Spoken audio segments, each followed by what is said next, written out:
This man saved countless lives in World War II, and he is responsible for what computers are today. Despite that, generally speaking, he's not as known as other World War II icons. And sadly, his story does not have a happy ending. Hello everyone, Ren here, or Alias, and today I will talk about one of the greatest men to ever live. This is the story of Dr. Alan Mathison Turing.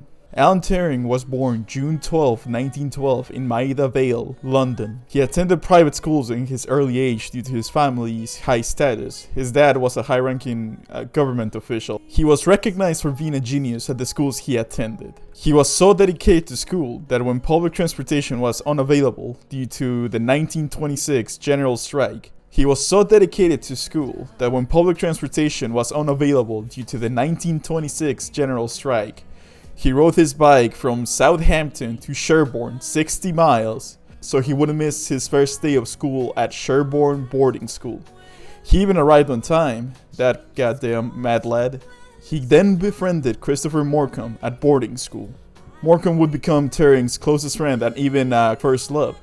But according to the sources that I got Alan Turing's story from, it was mostly platonic, but there was definitely some attraction. They both share a love for science, cryptography, and mathematics, but this friendship would be short-lived. Christopher Morcom would sadly pass away from tuberculosis. After Morcom's passing, Turing dove deep into the studies that both loved so much. He then went to King's College in Cambridge, where he graduated with honors. He then, as an undergraduate, came up with the idea of the now famous Turing machines. An abstract machine with an infinite tape that, based on a set of rules, manipulates symbols. On Turing's examples, these symbols will be a 1 and a 0. I suggest you watch another video that explains them in depth, because I could make a whole YouTube video on Turing machines alone. I had to take a class in university that used Turing machines, and it was a whole lesson plan, it was a whole chapter. The main thing you need to know now is that Turing machines will be able to do any mathematical computation as an algorithm. After publishing a paper that is known as one of the most important papers in mathematics, he went to Princeton, where he would study mathematics while undertaking some cryptology lessons, and he would obtain his doctorate in mathematics in June 1938. Afterwards, he would do his research in mathematics and other scientific fields, as he was a man of many interests. But then World War II started, and his country called for him, not as a soldier in the front lines, but for his intelligence on the home field. Turing and his team were located at Bletchley Park and tasked with one thing: to crack the German Enigma code. The Enigma code works simply. You type something in an Enigma machine, the machine encrypts the message by typing a random letter, and someone with an Enigma machine puts the encrypted message in their machine, and they receive the decrypted message. The only problem was that the Enigma machine must be tuned exactly as the other machine for the message to be cracked. So if you didn't tune a wire, a wheel, the goddamn condensation in the air, it would not give you the exact answer for the encrypted message. It would still be gibberish. There were so many variables that brute forcing the code and trying it one by one was not a viable option.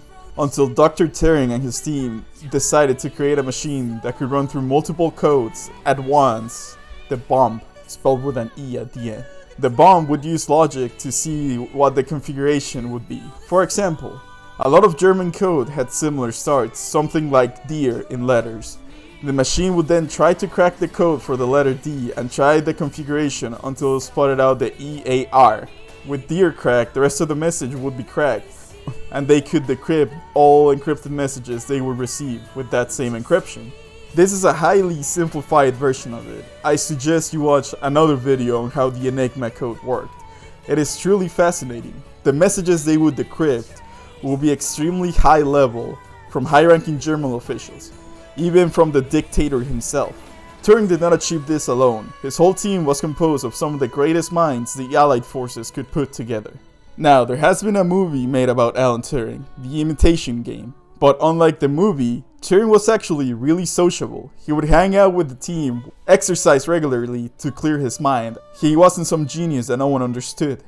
He was a sociable genius. Although he was a lobotomite in some situations, like not signing a card because it said to not write on it, but come on, we've all been there. It is said that Turing's efforts shortened the war by 2 years and saved countless lives. A quick Google search estimates 14 million lives were saved by Alan Turing and his team. After the war was over, no one was allowed to talk about the work they did in that house. All the equipment was destroyed, the documents burned, and no one will know about the people who saved countless lives. Afterwards, Turing went back to his work and helped develop the concept of an artificial intelligence. He also came up with a test to see how human a machine can be, like how well a machine can convince you that it's human. We now know this as the Turing test. He then worked mostly from home on his now non-abstract Turing machines. Everything was normal until one day Turing had relations with another man called Arnold Murray.